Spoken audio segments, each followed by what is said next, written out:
Okay? All right, well, thank you very much for the wonderful, warm hello.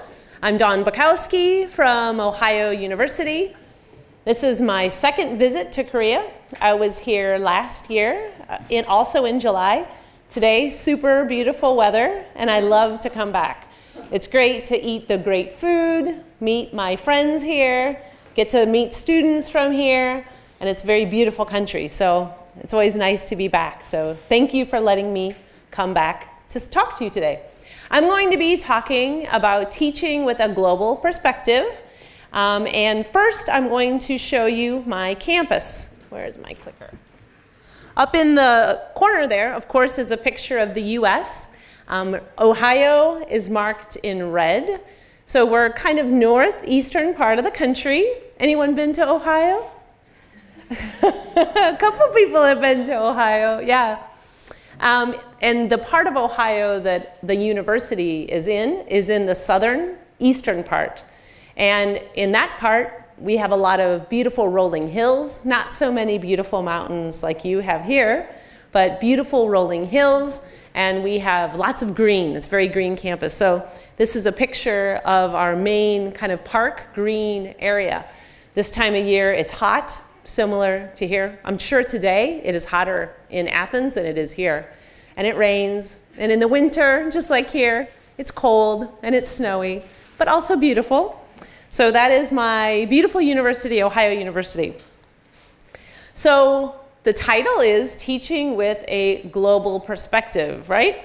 So that's the question is, what is a global perspective anyway? What do you think? What is a global perspective? Anybody have any ideas? What is a global perspective? Any guesses? Yeah. Ben. Cultural understanding. All right. Good. What else? World Englishes. World Englishes. Wow. Multicultural. Good. So I asked some of my students back at Ohio University the same question, and these were some of the things they said. They said, if you have a global perspective, you're an active person who looks for relationships, and you're open-minded, and you're curious about things. I'm guessing many of you are people who have a global perspective, and that's why you're here today and interested in this topic, and that you understand that the idea of culture is a complex idea, right? That it is something that is very complicated. Also that it's a lifelong journey, that it's not like something we decide, wow, today on July 7th or whatever, today I have a global perspective, but more like every day we're learning something more than the day before, right?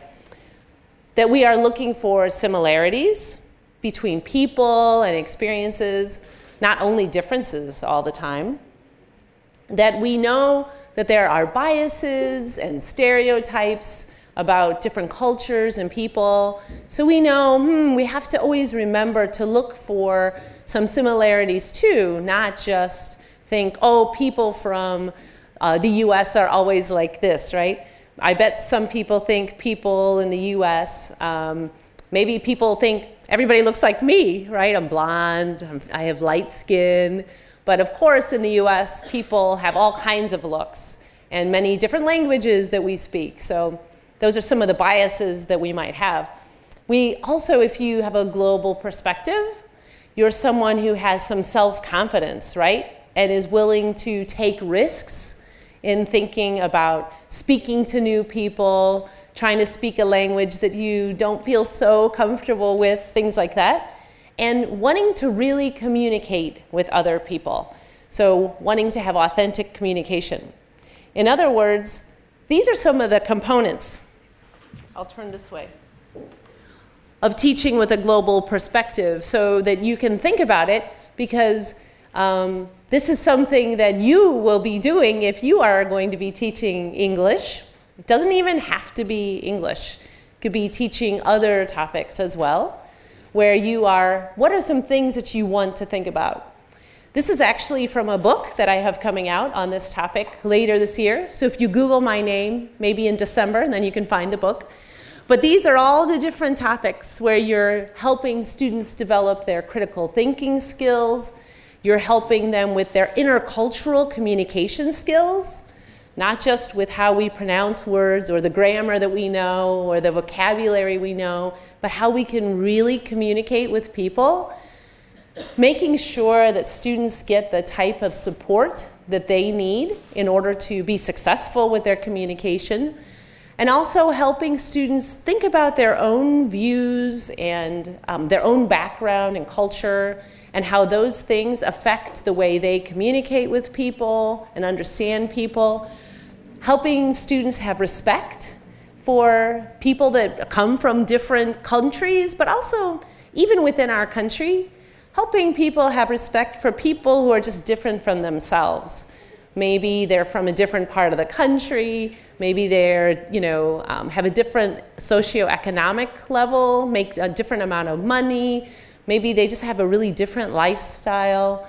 So being respectful of all those people. And in the middle is that we have comfort and we're interested in leading classes where people are different, and we're okay with that. So if you teach with a global perspective, you're okay with the fact that people in your class are different and that, you want people to still get along and learn from each other. So basically, global English and teaching with a global perspective mean, come back over here, that global English is the idea that there's intercultural competence and awareness that you're developing with people, and that it's a very flexible idea with English. So that's a little different from some ways that English has been taught in the past. Maybe it used to be that the person who speaks the best English is someone from the UK or Australia or the US, a native English speaker, that those people are the best English speakers. But that's not really what you think about with global English anymore. You're thinking about English as you need it for your situation. So that's the idea of global English. Related to that is English as a lingua franca. Maybe you know this term, right? This is the idea that people from different countries who have different first languages are coming together to speak English because that's the language they have in common. So many of you, if you're teaching English or in the future, will be teaching people who need English as a lingua franca or English as an international language, where they don't need to have to maybe speak to me so much as they're speaking to people in Japan or China, or it could be any other country in the world, right?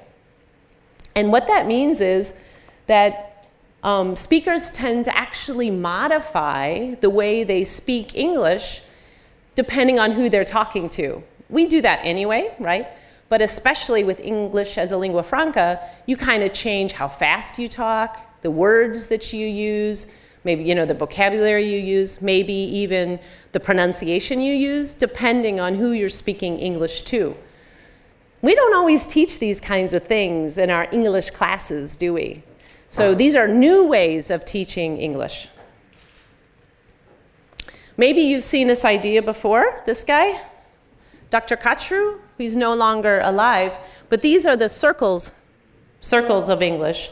So the main circle down here is the inner circle of English, which is kind of where English had some earlier beginnings, Australia, the US, UK, and then you've got when English passed to other countries through colonization, countries like India and different countries in Africa like Ghana, Hong Kong.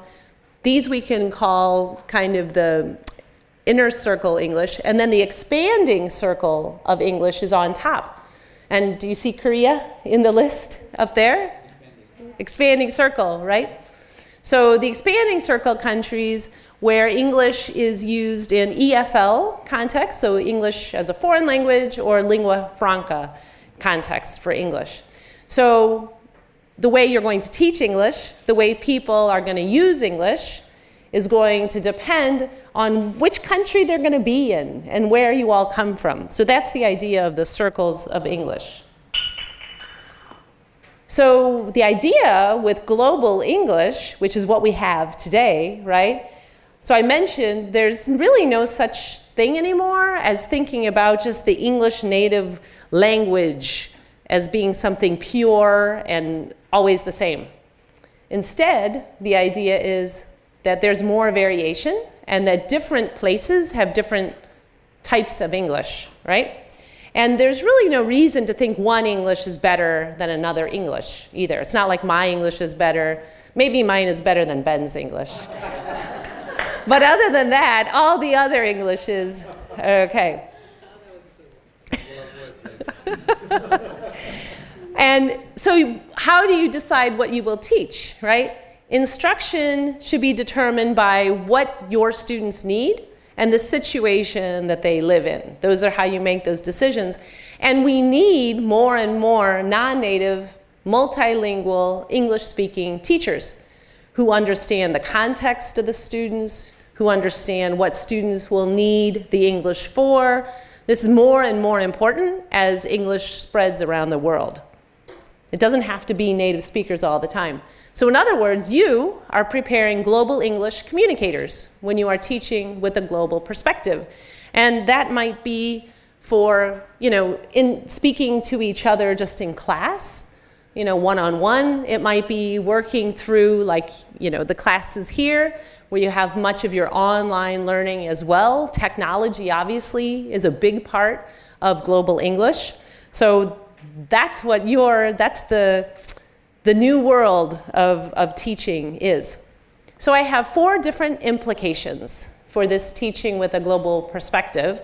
And the first one is that it means that you are helping students use language in a way that is flexible, not just trying to make sure they follow rigid rules to pass a test, right? There's more flexibility. I listed here some types of communication strategies related to pragmatics and intercultural communication that are really helpful if you're helping students with global English. Accommodation. Does anybody know what accommodation is? When you are speaking to someone and you realize, oh, maybe they don't understand the words I'm using. I'm going to try a different word. Or maybe I'm speaking too fast. Or maybe my accent is too strong from where I'm from. I'm going to change my accent a little bit. These are all ways of accommodating with your conversation partner. Very useful for global English. Code switching is another one. I think maybe of Konglish here, right? Switching between different words. That's very common in certain contexts. Repetition, maybe varying the way you say something slightly, but basically repeating things, that's a great strategy. Explicitness, trying to be as clear as possible with intended meaning and as direct as possible. And a really big one is just trying to avoid misunderstandings, but then knowing what to do if there is a misunderstanding, not just shutting down. Sometimes students just get nervous, right? I said something, they didn't understand me, and now I'm just going to shut down, right? But having some strategies for what to do if there is a misunderstanding. And encouraging students to really think about their own English, what they need English for, what they enjoy about English. That's reflection and autonomy, of course, is that they have some ideas and goals for themselves on how they want to learn and what they're going to do with their English.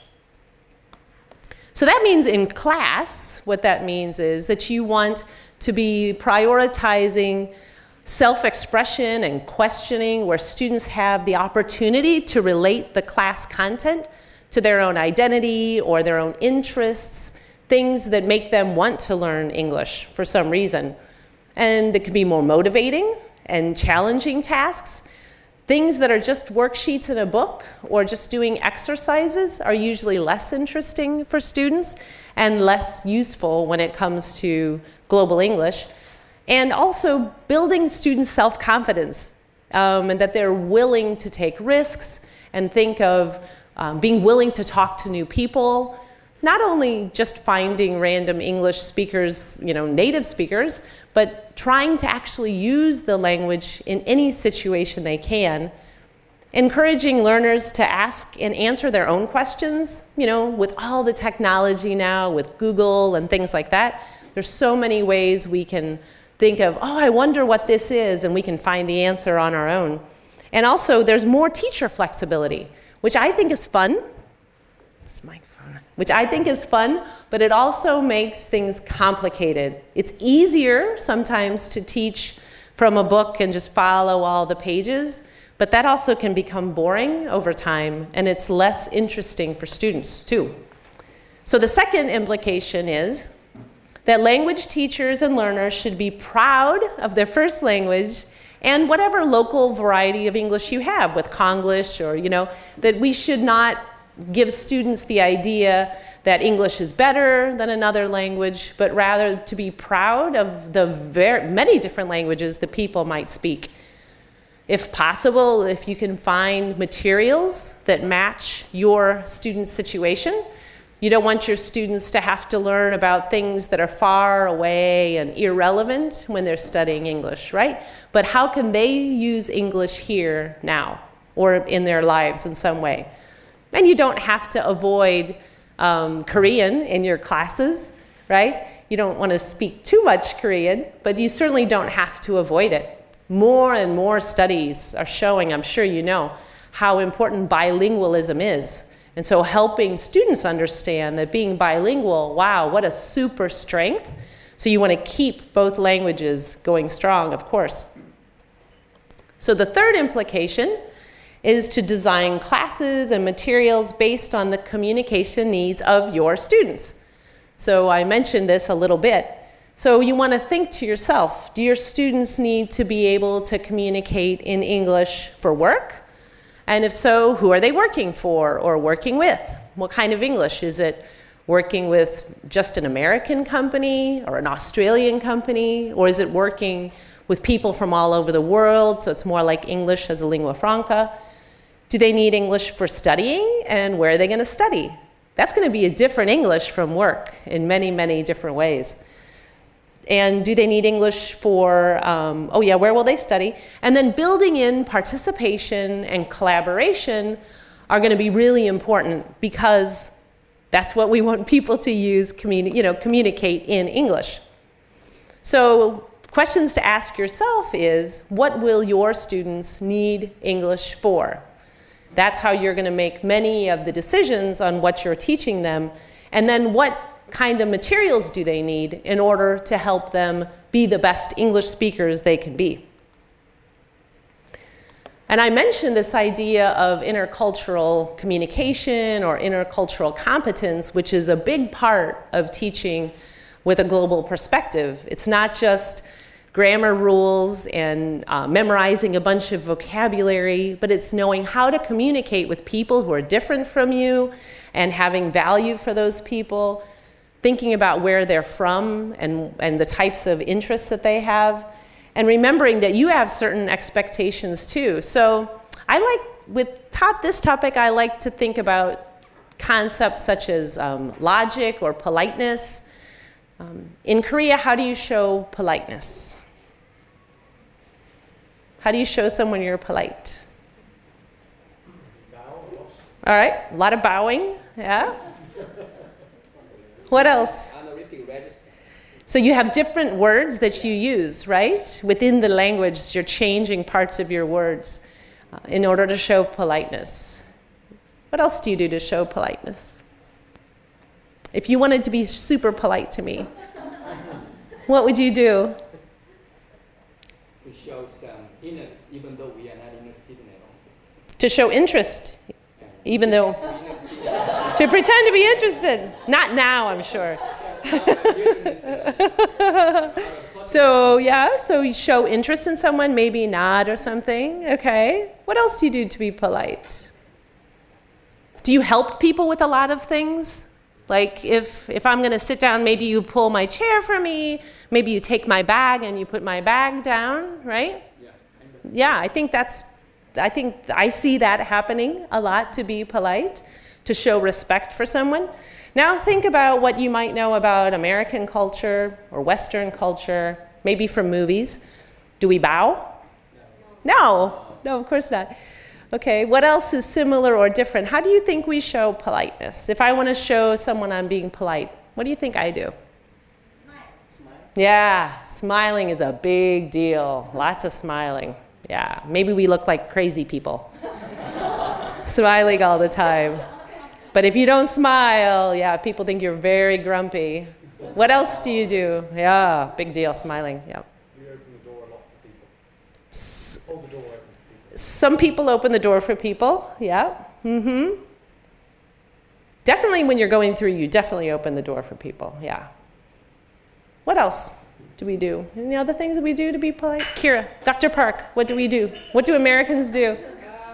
We don't ask personal questions to each other to be polite. Oh, that's true. Yeah, we don't ask personal questions. We don't ask someone how much money they make. We don't tell someone, "Oh, you're looking so good today. Did you gain weight?" We never say that. We don't talk about anybody's weight. Yeah, we don't say, we don't ask personal questions. That's politics, those kinds of things we don't ask. What was the one that you said? Oh, what about, you said in Korea, I mentioned that you help people with chairs a lot and you take their bag and have a seat, kind of, arrange people. Do you see Americans doing that in movies? No. No, we don't do that. So, if I'm a person who has intercultural competence, and maybe I'm Korean and I travel to the US, and what things do you have to remember when you come to the US? You have to remember that if we don't bow, it's not because we're being rude, right? We just don't bow. Also, if we don't help you with your things, it doesn't mean we're not being rude. We just don't do that. But that's a big part of intercultural competence because people frequently get their feelings hurt. They think, oh, these people, they're so rude. Maybe another example is in some countries, people don't stand in lines, right? And so Americans take lines very seriously. Most Western cultures are very serious about lines. So it is considered extremely rude in the US because that's a shared code, right? Shared rules. Very rude in the US. If you come and cut someone, it's called cutting, right? Cut someone in line. Very rude, terrible thing to do. But in other countries, there's less space between, maybe, less space, and you just kind of get up there. Maybe there's no line. So people just have to push around. And some Americans say, oh, they're so rude. Do you think they're being rude or it's just different? I think it's just different. So intercultural communication has to do with how you understand that a lot of these things that we think are just logical or deep inside us, like they're just the way things should be, that they aren't that way at all in other countries. And that you have to give people, we say, give people the benefit of the doubt. Give people the benefit of the doubt, which means try to not judge them. Try to say, oh yeah, it must just be different here. I need to learn their rules, right? And so that's one of the reasons I like to travel, because it gives me a chance to try to learn other people's rules, which is hard to see things that way, right? And it can be tiring. It can make you really, really tired. But that's part of intercultural competence. And something I think that we need a lot more in our English classes. Because otherwise people get their feelings hurt and they think, oh, those people, da, da, da, da. And it's unnecessary. We don't have to be that way. And that's what successful communication is, right? That's the successful communication part. So I want to say a little bit about participation.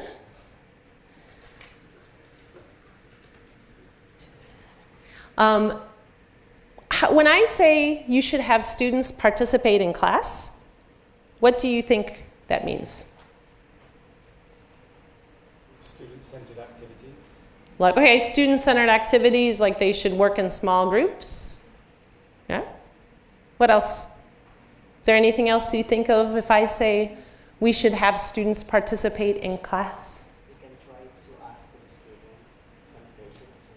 Sure. So students answer questions? Yeah. Anything else?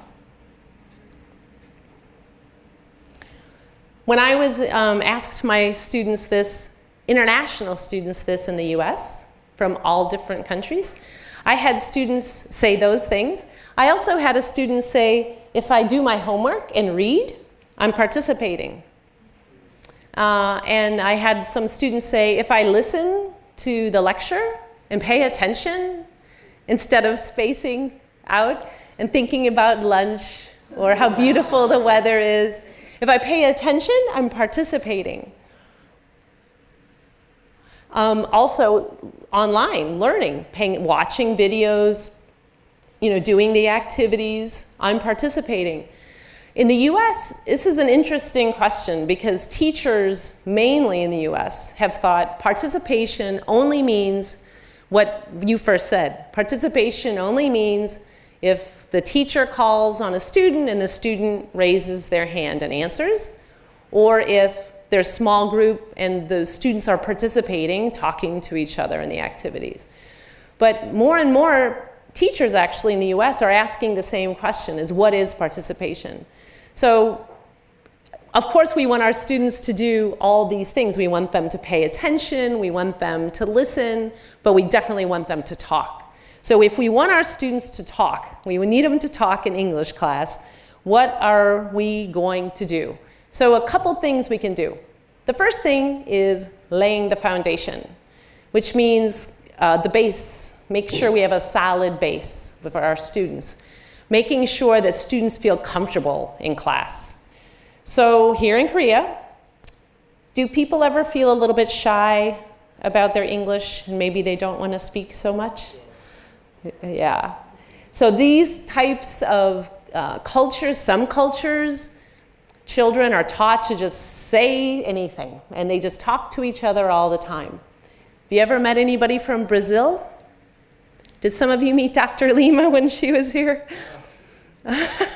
People from Brazil and many other Latin American countries, they couldn't care less what their English is like. They can make a million mistakes. They just want to talk to people. They want to come up and say hi. The Middle East, too. When I go to the Middle East, I'll have any old random person come up. Sometimes they'll have their phone, hardly any English, and they just want to talk to me. So they'll show me pictures of their children and of their grandparents, complete strangers. They just want to interact and communicate with me. Other countries, people are more shy, they're more nervous about making mistakes.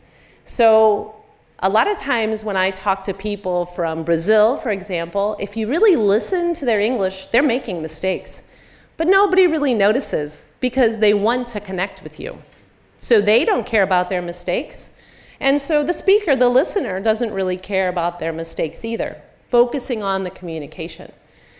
If you're from a culture that is more reserved and approaches this differently, that just means you have an extra thing to think about. How can you help your students feel comfortable in class? When I did a project in Turkmenistan a few years ago, and I observed different classes. And one group of students had an American teacher, and one had a teacher from Turkmenistan. And the teachers all told me, oh, our students don't talk. They don't talk. You can't make them talk. Nothing you do will ever make those students talk. I don't care who you are, they don't talk. We don't talk English. We don't talk English. But then I went and observed the Americans' classroom, and they were talking like crazy. And of course, their English level was much better. So what was the difference? Well, part of it was, of course, they had to speak English to the teacher, right? But a lot of it was she had trained them what her expectations were. So she had laid the foundation. She had taught them that it was okay to make mistakes in class. She had a plan for how to get them to talk to each other. She had ideas for what to do if they got stuck, how to help them through those things. She made them feel like it was okay to make mistakes and that everyone was welcome in class, no matter what their English level was. So that really built their self-confidence and made them willing to try harder. So it's like a cycle, it's like a circle. So a lot of laying the foundation has to do with the beginning of the course helping students realize right away what your expectations are. So the next step for participation is scaffold and building support. So you can try different grouping. If you're going to put students in groups, you can try putting them in groups in different ways. For instance, you might always have the same group, or you might change the groups every time, or you might have the same group for a while and maybe 3 weeks later move to different groups. You might try letting students make their own groups sometimes. Other times you put them into groups. I like to sometimes put students into groups based on their skills. So maybe have a group of 3 people or 4 people, and maybe if it's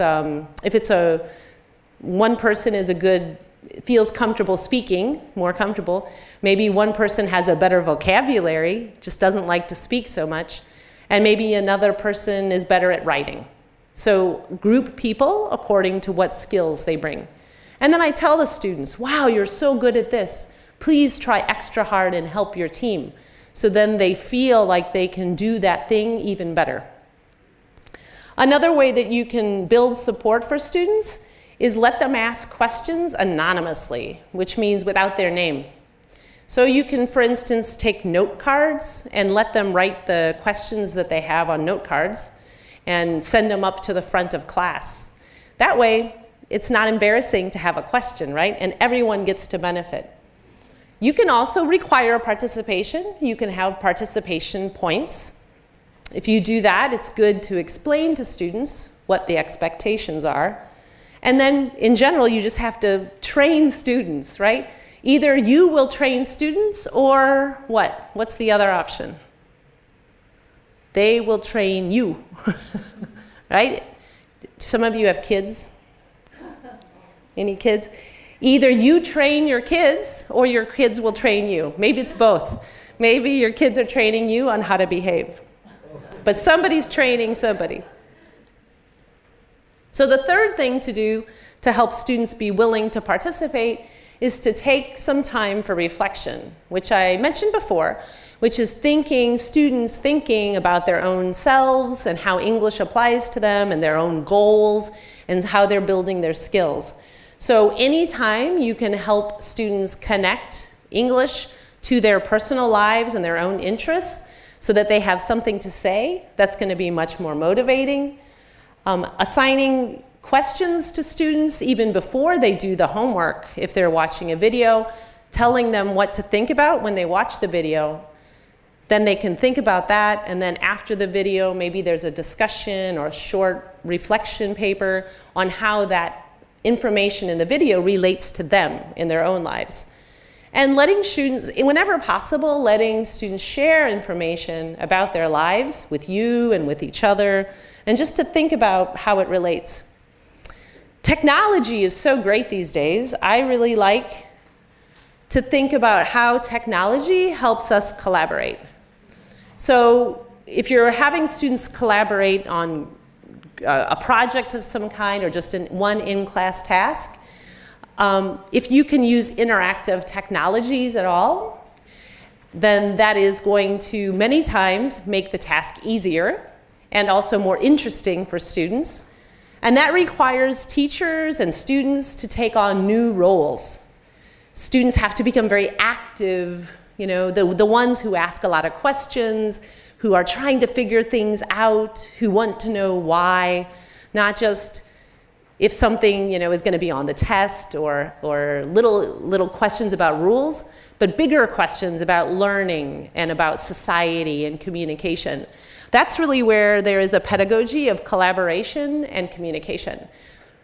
Do people here, we're not doing it today, but do people here use online polling software like Kahoot, right? You guys in classes? I mean, I know you take a lot of cyber classes, but yeah, with technology, of course, there's all kinds of ways now that you can help people interact, even if you have a big class, which makes life easier. This is for writing. If you are going to be doing much writing, I like to do collaborative writing a lot. This is from a paper that I published a couple years ago. And what we found was and this fits many types of collaboration tasks. If you're going to be asking students to collaborate, which is here in the middle, then it isn't enough to just say, okay, here's the task, go collaborate. That's not enough, right? You have to prepare them, then you collaborate. And what we found in our study was it's really important to have them think about it. Sometimes we prepare them, we collaborate, and then we say, okay, it's over. But instead, it's a cycle. We have to do all three. So to prepare students to collaborate, of course, we get them ready for the English, maybe some grammar or vocabulary. But not only that, but we have to teach students how to work together. Some students, the more quiet students, we have to help them be willing to talk. Some students talk too much, right? So we have to teach them to listen a little bit, right? So not only in preparation we have English, but we also have skills in communicating and working together. And then during collaboration, it's important that teachers and that the teacher supports students and also can help students think about any technology, train students on technology that will be useful for them to learn to answer their own questions. And then at the end, students can reflect on, of course, what they learned in English, but also they can think about how they are better communicators, better collaborators. Not just my English is better, but we did a really good group project. In the US, we do a lot of group projects. But actually, most people, they hate group projects. And teachers always give students group projects. And you know what? Most teachers, they hate to work in groups. Maybe not here. I don't know about here. But if I ask teachers at Ohio University, oh, do you actually like to work in groups? No, they're not so interested.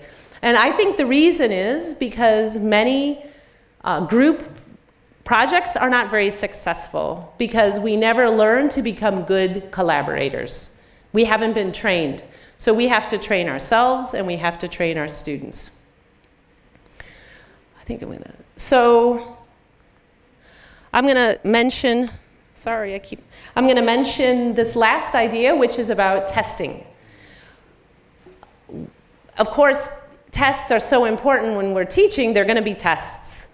So the question is, how do we give students tests that are meaningful to them? You can evaluate students' intercultural communication skills.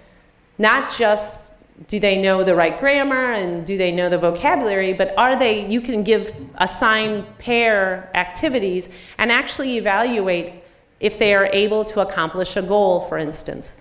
You can also have students shift from not just testing their proficiency, but the ability to negotiate, to communicate with other people.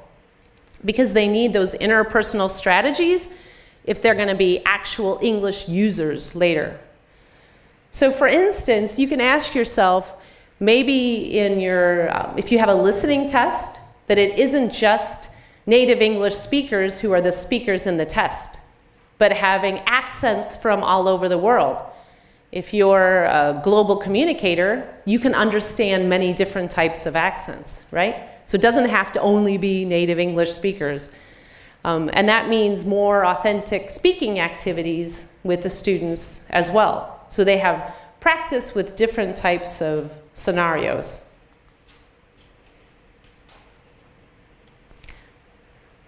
These are the 4 things that I mentioned. Okay, so I said there were 4 different implications, and these are the 4.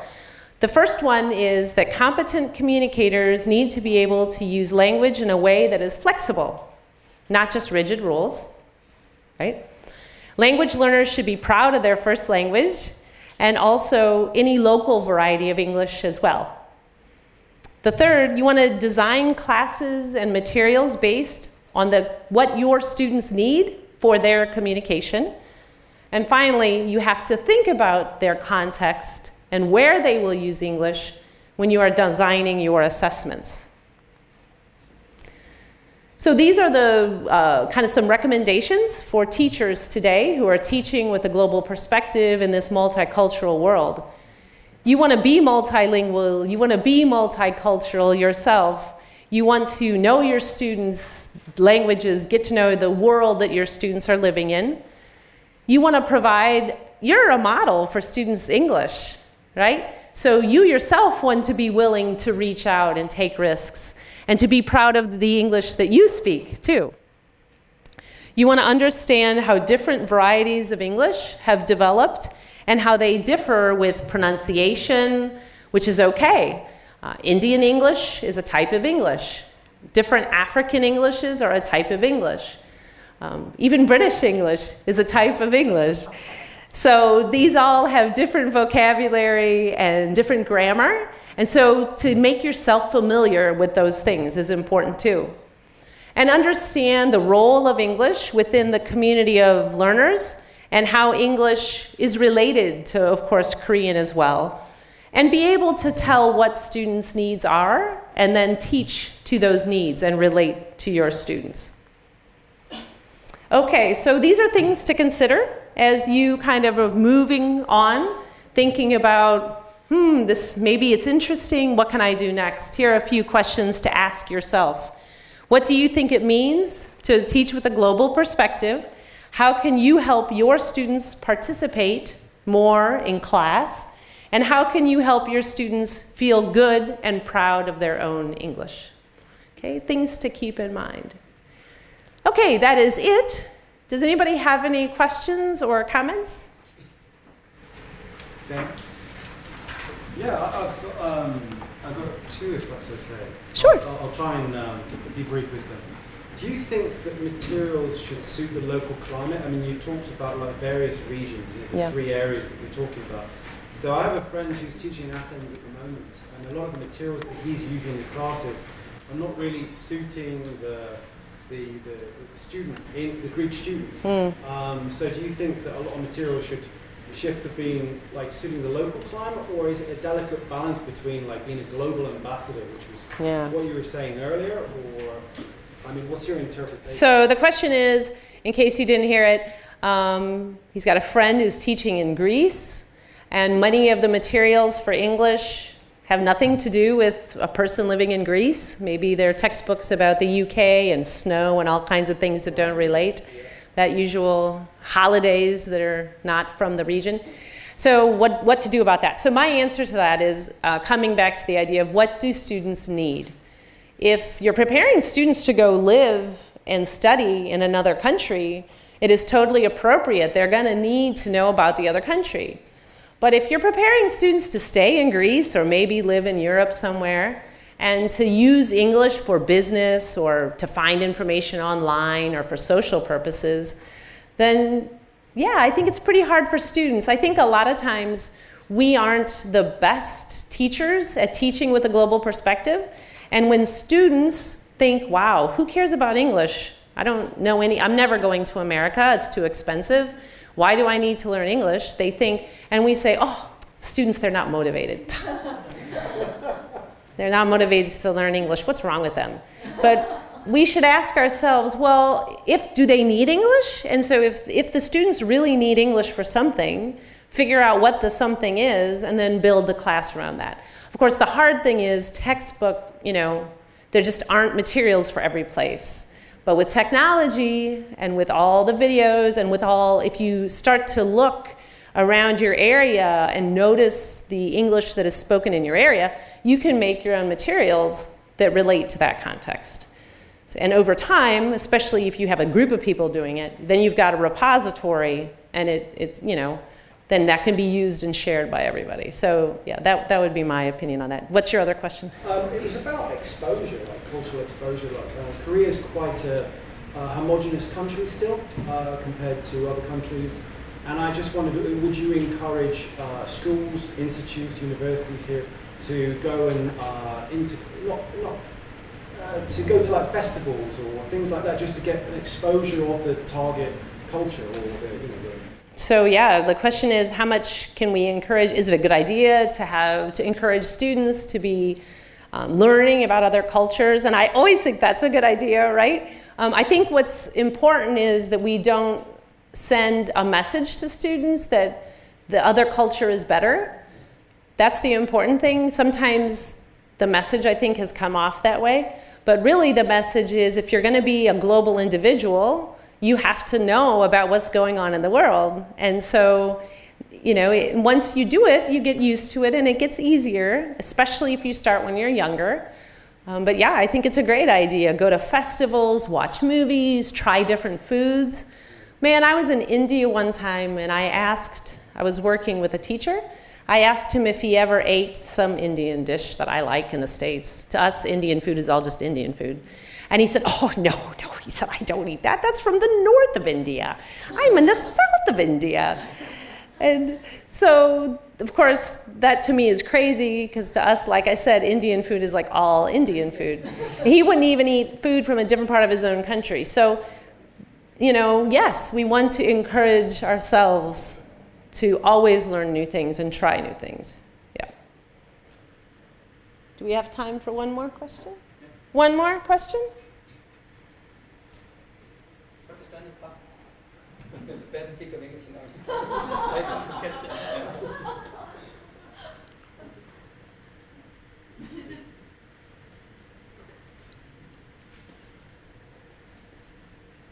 I know, shy. Okay, all right. 자, 그러면 우리 훌륭한 특강을 열심히 피크해주실 수 있게 큰 박수 부탁드립니다.